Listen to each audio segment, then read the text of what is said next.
de ce 19 août pour la relance des négociations. Cher. Coopération pour trouver un accord de financement entre le Sénégal ak ki nga xam ne mooy le FMI Fonds monétaire international. Journal Le Quotidien yéen kaay mu ngi annoncé que ne benn équipe bu FMI suba dina ñëw à Dakar à partir du 19 août war a fi séjourner jusqu'au 1er septembre 2026.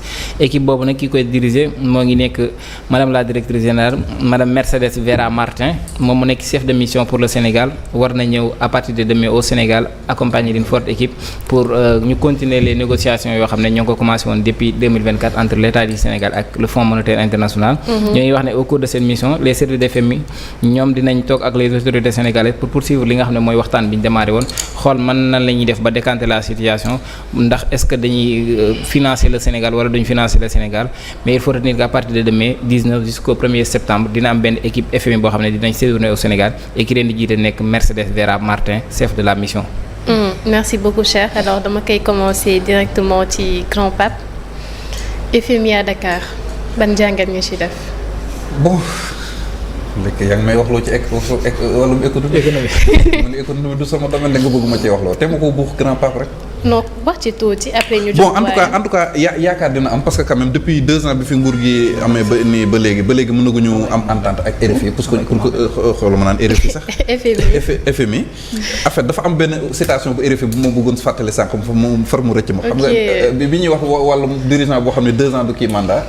dafa RFI neen le Sénégal est le pays le plus indiscipliné au monde maanaam ñun Sénégal yi ci ñi gën a réew ci àdduna bi ci lañ bokk moo tax ma ne woon est-ce que jotul kon ñun ñu am président boo xam ne day ñëw pour yar ñu donc xam naa am yaakaar moom mën na cee am pour que vraiment mu am enfin une entente entre Sénégal ak FMI pour que ñu continuer suñu collaboration comme nañ ko doon defee ci régime précédent yi mais également conditions yi nga xamante ne nag dañ ñu ko fas yéene tegal dafa nar a nekk lu métti xam naa ne du yomb parce que ñoom lépp luy subvention da nga koy dindi te subvention moom boo ko dindee moom ça veut dire que prix lépp day nekk loo xamante ne luy yokk la en tout cas daal am nañ yaakaar ñi nga am yaakaar ne wax dëgg yàlla dinañu trouver la meilleure formule pour que suñu collaboration continue comme ni ñu ko doon defee yi ñi kii ñu continue di ñu injecter milliards yi su ko defee comme Sénégal jëm kanam voilà merci beaucoup Grand Pape alors ñu jàll ci doyen ban jàngat nga ci def bon man li ma ci xaw a jaaxal tuuti rek mooy dama xam ne le FMI n'a jamais développé un pays te la ma doon wax daaw di ko wax daawaati géej ne ko FMI ils vont nous pousser jusqu'aux extrêmes pour après ñëw imposer ñu ñoom lu ñu bëgg ba ñuy waxu dette cachée bi di kii bu ñu ñëwee tey ne mission FMI ñëw nañ dellu nañu waat li man leen li ñuy def yëpp c'est du dilatoire dette cachée bi su demee ba am fii de cette ampleur le FMI était bel et bien au courant et complice des autorités yi nga xam ne ñoo fi nekkoon di def mbir bi xamoon nañu bu baax a baax li fi xew mais xam nga comme ñoom dañuy jàpp ne que c'est une cuisine interne des Sénégalais l'administration de la comptabilité publique mu ngi koy def BCEAO bi nga xam ne mooy le gendarme bancaire dans la zone UEMOA gis na ko waxul dara ñoom it ils se disent qu'on sera pas plus royaliste que le roi moo tax ils ont laissé passer cette affaire là léegi nag bañ leen bëggee nag imputer la responsabilité boobu nag nañ ñëw taxaw ne nag duñ ko nangu on va pas accepter de jouer à ce qu'on appelle le dilatoire de jouer le dilatoire avec le Sénégal du jouer léegi nag toll nañu ci moment ba nga xam ne le Sénégal est à la croisée des chemins waaw mooy est-ce que finalement on va accepter la structuration de la dette oui ou non loolu lay gën a niirool loolu la lay jox man loolu la ma gën a jox parce que tamit FMI du ñu ay ñeexam ñebbe de waaw ñoom bu ñu demee kay bay ñëw mooy que à 97-98% ñoom li ñu bëgg da nga leen koy nangul et le premier bi nga xam ne moo ci am impact sur les Sénégalais mooy on va certainement vers la fin des subventions waaw on va vers la fin des subventions te bu boobaa il faudra pas être surpris que prix denrée yi yokku que prix courant bi yokku que prix leneen ak leneen yokku. c'est-à-dire lépp li nga xam ne état da koy subventionné dana yokk c'est-à-dire tey jii buñ naroon dem ba ay recrutement wala recruter ay personnel de santé wala ay instituteurs wala ay takk der et consort. fu ñu naree recruter 1000 dañ ñëw na la noonu 200 ngay recruter. waaw donc loolu yëpp man c'est un peu ma crainte par rapport à ça mais bon s'il faut maintenant passer par là pour que sénégalais yi xaw a dund. c'est tant mieux. mais je dis c'est pas la solution c'est pas la solution. waaw su boobaa col day yokk petit tête frisé yokk. léppay yokk. mais est-ce qu'il y a d'autres alternatives pour contourner li nga xam ne mooy FMI. écoute les alternatives c'est-à-dire en fait Cheikh tu as posé une excellente question. Cheikh xam nga ñun Sénégal. ñun ñoo bëggul la bonne alternative. ñun ñoo ko bëggul. on préfère aller sur les marchés locaux. di fa lever de petites sommes. de 100 milliards 50 milliards 60 milliards. loolu ça détruit c'est en train de détruire notre économie. mais ñi koy def. ñoom xam nañ ndax lan ñi koy def ils ont leur raison ñoom. ñii def dem di lever ay 100 milliards ñoom loolu moo leen gënal. waaw loolu moo leen gënal. mais en fait la nga xam ne moo mënoon aider le Sénégal. c'est d'aller vers un rachat de sa dette. Il y a plein de fonds financiers yi nga xam ne. surtout fii en Afrique. En Afrique on a 4 fonds financiers yi nga xam ne qui sont reconnus par les institutions de Bretton Woods. am na ci un fonds bi nga xam ne qui appartient à un Sénégalais. Un fonds qui a 1,7 milliard de garantie. Ça appartient à un Sénégalais. Mais fonds yooyu fonds boo ci gis mën na jënd dettu Sénégal 25 milliards. Un milliard de dollars ça fait combien de milliards de francs CFA? Hein? Cheikh calcule. 1 milliard de dollars. 2 milliards de dollars ça fait combien? Donc problème bi mooy. Racheter la dette par un fonds. moo gën a yomb ci ñun.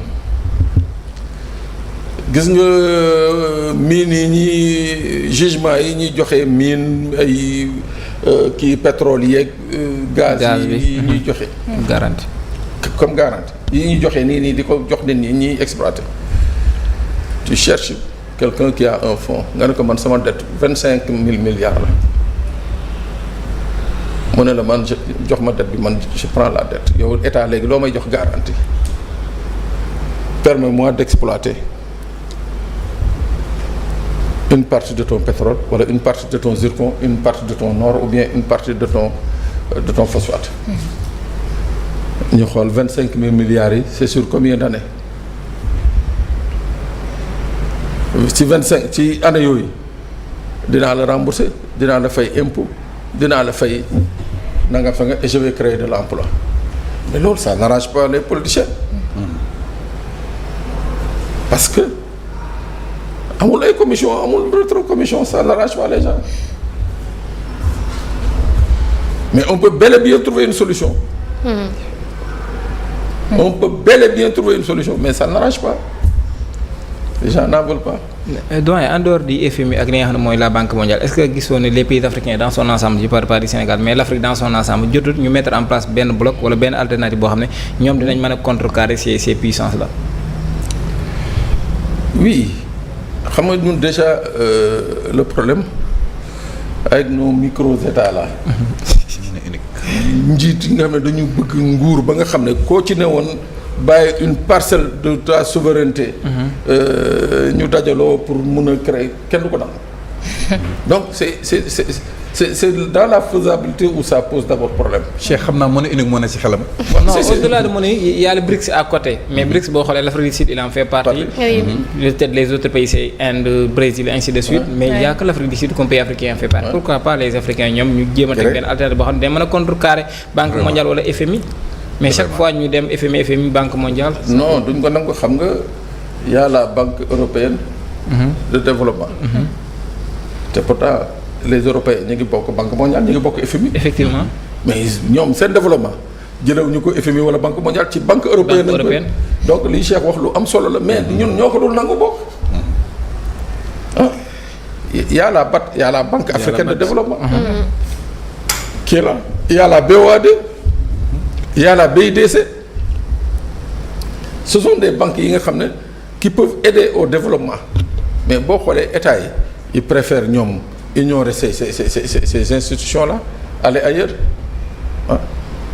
te bu ñu renforcer woon tey jii le capital de la BIDC ou de la BOAD ou de la BAD renforcer ko mooy maanaam ñu ne tey chaque état africain na ci dugal 100 milliards wala 50 milliards mais ça va. mais fii ak 5 ans beaucoup de pays africains vont décoller. effectivement.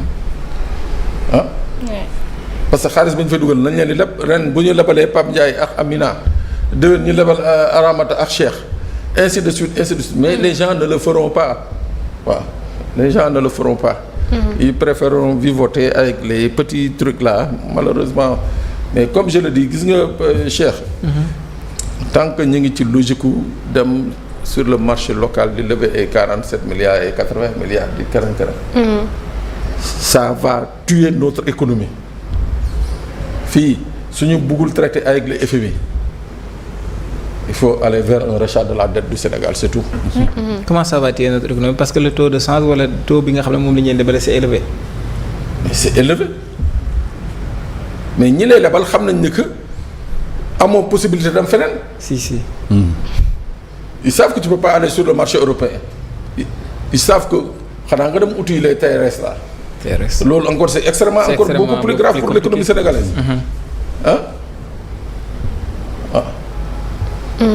Alors doyen, une toute dernière question mooy gis nañ l'ancien premier ministre actuel président de l'Assemblée nationale Ousmane Sonko moom il a toujours dit non à la restructuration de la dette. donc su fekkente ne loolu dafa bokk ci conditions yi nga xamante ne FMI dana ko teg ci Sénégal yan conséquences lay am surtout peut-être ci côté dualité bi am entre Diomaye Sonko côté politique bi. oui d'accord c'est vrai que Ousmane Sonko a toujours été contre la restructuration de la dette. Mais pour autant yan solution nañu envisagé woon pour sortir de cette situation. C'est-à-dire qu'est-ce qui a été mis en œuvre pour que justement éviter cette restructuration bu dee aller sur le plan local di dajale 100 milliards 50 milliards je l'ai dit tantôt c'est pas une solution. C'est pas une solution soo xoolee tey le niveau d'endettement du Sénégal commence à être vraiment inquiétant voilà commence à être vraiment inquiétant te je crois que on pouvait bien l'éviter. Léegi par rapport les conséquences de cette condition. Par rapport aux conséquences. Oui. wax naa ko sànq. mooy que les prix vont flamber. waaw les prix vont flamber ça c'est sûr et certain soo xoolee tey jii on est dans une situation bi nga xam ne. J'ai entendu kenn bi ñu yokkee le prix du pétrole et du gasoil. J'ai entendu un ministre dire que oui, le Sénégal continue d'être l'un des pays où le carburant est encore le bon. Mais qui attends xanaa moom il lit pas les cotations. Nous sommes le pays où le carburant est le plus cher. Effectivement. Le plus cher. mu naan non oui même malgré ça la mais mu ne non yooyu nag nañu c'est ça malheureusement qui fait mal quoi c'est-à-dire et ça risque encore d'aller beaucoup plus loin. waaw parce que la cherté du prix du carburant va impacter sur les autres produits. Effectivement. Va impacter sur les autres produits. Ouais, malheureusement. Alors merci beaucoup doyen Pape Sané, grand Pape. Oui.